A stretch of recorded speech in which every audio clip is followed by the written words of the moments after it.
Good day to you, my fellow Wayfinders. I'm Jennifer Furtman at Flip and Flow Living. I am new at this, but I'm having a lot of fun. My Flip and Flow Living channel is here to explore and to seek tiny shifts that create greater expansion in our bodies, in our homes, in our land, and hopefully then into our lives. Today is still day one. I am doing a series of videos that are the core of yoga.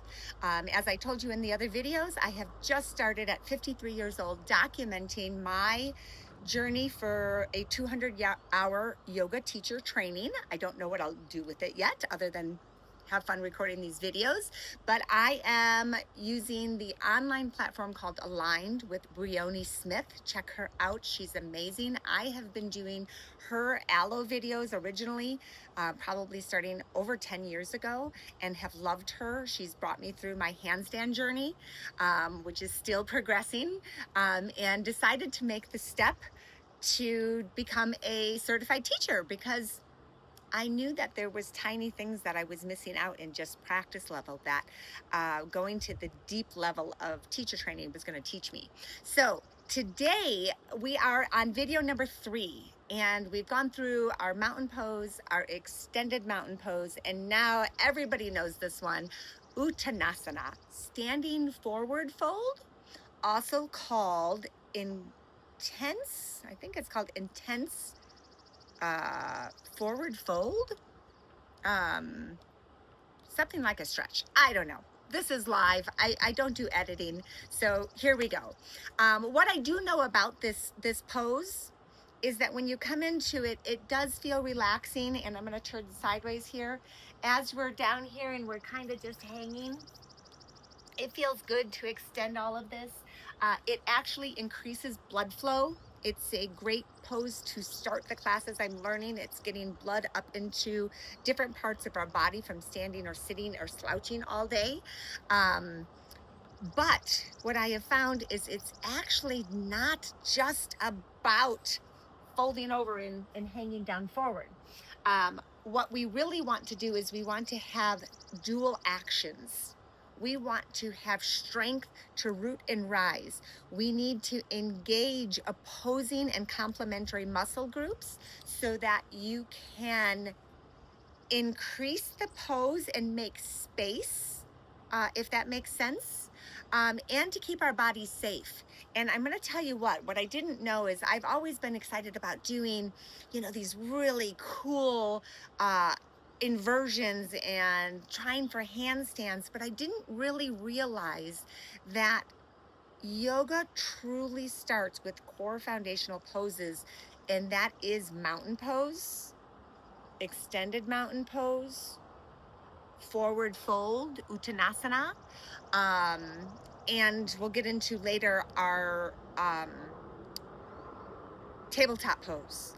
Those poses, if they are done right and you start right with dual actions and increasing and holding in and using complementary muscles, are going to be the poses that take you to any level that you want. It's like creating a foundation for a house. If you put it on a muddy, sandy platform, that house is going to shift and other areas are going to compensate, and you're going to find cracks, which we would equate to in our bodies as aches and pains. And I tell you what, after 53 and post-menopause, I was starting to feel those, certain shoulder locks, I can't lift them up, lower back pain, menstrual belly, all of that type of stuff. We want to make the tiny shifts that keep us living well. Remy, that's my dog Remy, she agrees. So let's get into it. I'm first going to cue up, because I'm practicing teaching, getting us into forward fold, and then I'm going to talk a little bit more about forward fold. So come to the front of your mats. For this time, we're going to bring our feet together, big toes to touch, a little space between your feet. You're going to want to root down, maybe shift forward and back a little bit so that you can feel your heels, the balls of your feet, the outer balls, so not just leaning in. I noticed in this that I tend to lean in. You want all 4 corners of your feet to touch the mat. You're going to raise your toes, which will help you engage your quads. You're going to turn your adductors, your inner thighs, in towards each other.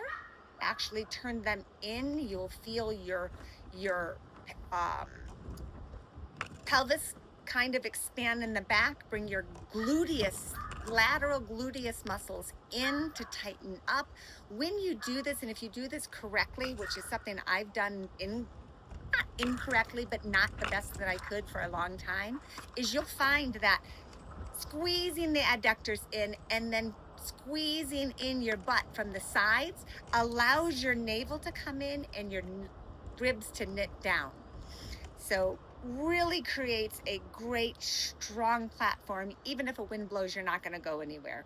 From there, we're going to kind of lift our shoulders up to our ears, relax them, and broaden the collarbones. Use your serratus anteriors to widen your shoulder blades, not bring them together. I want to see them wide.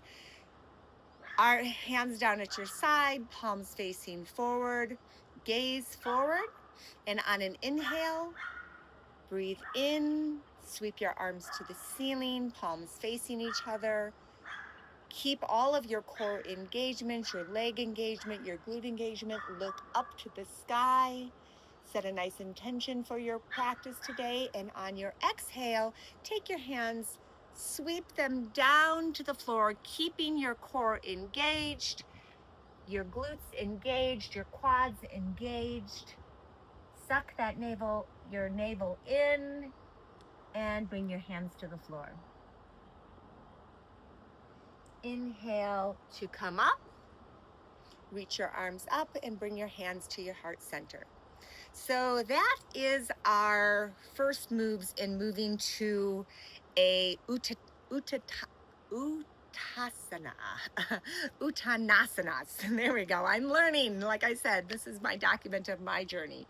So we're going to talk a little bit more about what's going on in this pose. I'm taking notes here, so forgive me here. I want to make sure I'm telling you the right things. So I'm taking notes from my teacher and making sure I'm telling you what's going on. So some things that you want to make sure that you're doing in this pose is that, one, like I said, when you come up, really engage the glutes or the abs. Suck them in, ribs down. Be careful not to just squeeze the butt in. Really internally rotate the adductors and squeeze kind of in here with your quads engaged.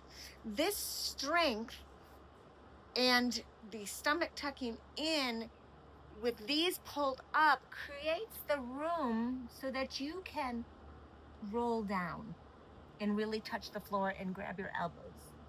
You know, from here, there's many things that you can do. You can grab opposite elbows. You can hug your hands around to your ankles. Pull yourself in. Make sure that you're engaging those quads.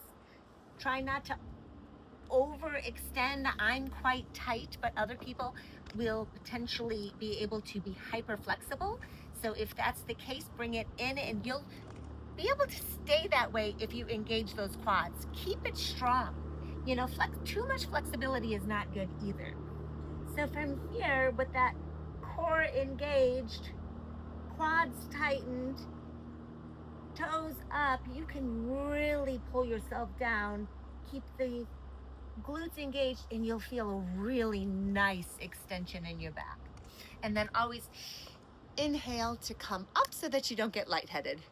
So that is Uttanasana, standing forward fold, with a few things to think about and my first attempts at teaching. I hope you enjoyed it, and I hope you come back for many more videos. Please like or subscribe. And always remember to look for tiny shifts that create greater expansion with Flip and Flow Living. Thank you.